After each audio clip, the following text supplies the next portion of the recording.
네, 여러분 안녕하세요. 기하 수업 시간입니다. 자, 오늘은 벡터의 뺄셈에 대해서 배워볼 건데요. 자, 벡터의 뺄셈에 대해서 배우기 전에 이 우산 보이시나요? 자, 우리가 바람이 불지 않아도 비가 오는 날에는 우산을 이렇게 똑바로 쓰는 것보다 앞으로 조금 기울여 쓰는 게 더 편할 때가 있어요. 자, 그 이유는 하늘에서 떨어지는 빗물의 속도와 그리고 내가 이렇게 앞으로 나아가는 속도를 생각을 해보면 빗물이 나에게로 향하는 속도, 즉 방향과 속력을 생각한다면 이렇게 앞으로 기울여 쓰는 게 더 효과적이기 때문인데요. 자, 이 내용을 우리 오늘 벡터의 뺄셈과 함께 어떤 연관이 있는지 배워보도록 하겠습니다.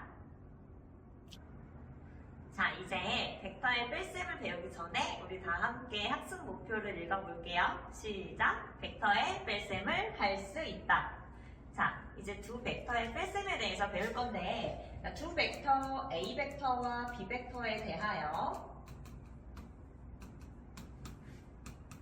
자, 이것에 대하여 A 벡터와 그 다음에 B 벡터를 방향만 바꾼 마이너스 B 벡터의 합, 즉 A 벡터와 마이너스 B 벡터의 합, 이것을 우리는 A와 B, A 벡터와 B 벡터의 차라고 할 거예요. 즉, 기호로 나타내면 A 벡터 마이너스 B 벡터로 나타낼 수 있습니다. 자, 이제 그림을 통해서 두 벡터의 차, 즉 A 벡터 빼기 B 벡터를 확인을 해볼게요. 자, 그림처럼 AB 벡터를 A 벡터라고 하고 그리고 AC 벡터를 B 벡터라고 해봅시다. 이렇게 A 벡터, B 벡터를 설정할 수 있도록 점 A, B, C를 잡으면 두 벡터의 차 A 벡터 빼기 B 벡터는 A 벡터와 마이너스 B 벡터의 합으로 나타낼 수 있었어요. 자, 그러면 A 벡터는 AB 벡터고 B 벡터는 AC 벡터니까 마이너스 B 벡터는 B 벡터와 방향이 반대죠. 즉 시점과 종점이 바뀌면 되니까 C, A 벡터로 쓸 수 있습니다. 자, 그러면은 벡터의 덧셈에서는 교환법칙이 성립했었죠? 따라서 교환법칙에 의해서 CA 벡터 더하기 AB 벡터라고 나타내어진다면 벡터의 덧셈에 의해서 지금 여기 A가 똑같이 있죠? 자, 그래서 결과는 C, B 벡터가 됩니다. 자, 이렇게 CB 벡터가 즉 A 빼기 B 벡터가 되니까 즉 C, B 벡터를 A 벡터 마이너스 B 벡터라고 쓸 수 있어요. 자, 그래서 벡터의 차는 이렇게 삼각형을 이용해서 그려볼 수 있습니다. 자, 그러면 여기에서 중요한 점이 두 가지가 있는데요. 첫 번째는 자, 이렇게 벡터의 차를 표현을 하면 즉 A 벡터 빼기 B 벡터 AB 벡터 마이너스 AC 벡터가 CB 벡터가 된다는 이 결과에서 CB 벡터는 AB 벡터 빼기 AC 벡터니까 지금 이 CB 벡터를 시점을 A라는 거, 공통적인 A로 바꿔줄 수 있다는 점, 이게 첫 번째 중요한 점이고요. 자, 그 다음에 두 번째 중요한 점은 어떤 점이 있냐면 지금 AB 벡터 빼기 AC 벡터가 CB 벡터가 되었을 때 우리가 확인해야 될 부분은 바로 BC 순서가 아니라 CB 벡터는 이렇게 뒤에부터 CB 벡터다라고 쓸 수 있다는 거예요. 그래서 여러분들은 이 두 가지를 잘 기억해서 벡터의 뺄셈을 확인해 보시면 됩니다.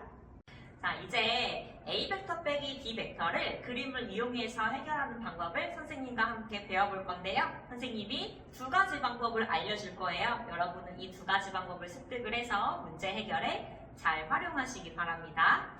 자, 먼저 첫 번째 방법은 A 벡터의 종점과 그리고 마이너스 B 벡터의 시점을 일치시키는 방법이에요. 우리가 벡터의 합으로 A 벡터, 마이너스 B 벡터의 벡터의 합으로 벡터의 뺄셈을 나타낼 수 있었으니까 그렇게 합을 구하는 것처럼 문제를 해결을 하는 거예요.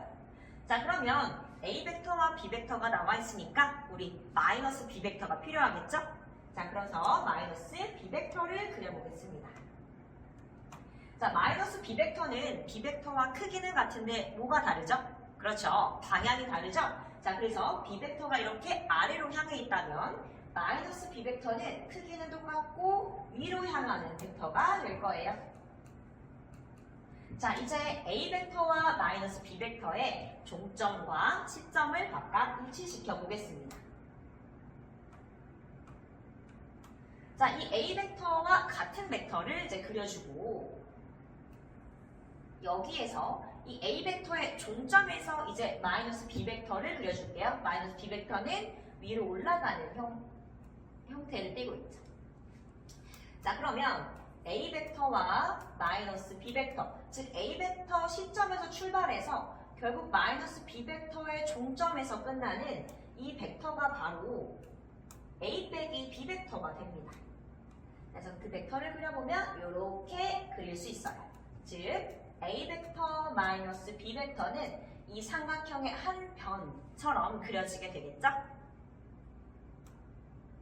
자, 이제 두 번째 방법을 알려줄게요. 자, 두 번째 방법은 A 벡터와 마이너스 B 벡터의 시점을 모두 일치시키는 방법이에요. 우리가 두 벡터의 합을 배울 때 이렇게 종점과 시점을 연결하는 방법도 배웠지만 또 평행사변형을 이용한 방법도 배웠었죠? 그래서 이번 방법은 평행사변형을 이용하는 방법입니다.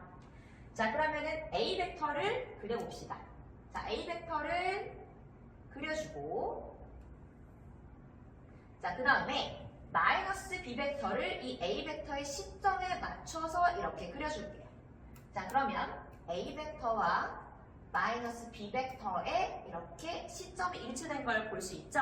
자, 그러면 이 상태로 평행사변형을 그려보면 A 벡터와 평행한 거 그리고 마이너스 B 벡터와 평행한 거 자, 이렇게 그려준 다음에 두 벡터의 합을 나타내 보겠습니다. 자, 그럼 이 시점에서 시작해서 이렇게 평행사변형의 이 반대편 쪽까지 가야 되는 것이 두 벡터의 합이 되죠. 즉, 이 벡터가 바로 A 벡터와 마이너스 B 벡터의 합, 즉 A 벡터 빼기 B 벡터가 되는 것입니다. 즉, 여러분들은 이렇게 두 가지 방법으로 두 벡터의 차를 그림으로 나타낼 수 있어야 해요. 자, 이제 선생님과 함께 배운 내용을 정리하면서 수업을 마무리해 보도록 해봅시다. 자, 첫 번째는 우리 A 벡터 빼기 B 벡터, 즉 벡터의 뺄셈에 대해서 배웠어요. A 벡터 빼기 B 벡터는 A 벡터와 마이너스 B 벡터의 무엇이다? 그렇죠. 이 두 벡터의 합이다 라고 배웠습니다. 자, 이제 두 번째는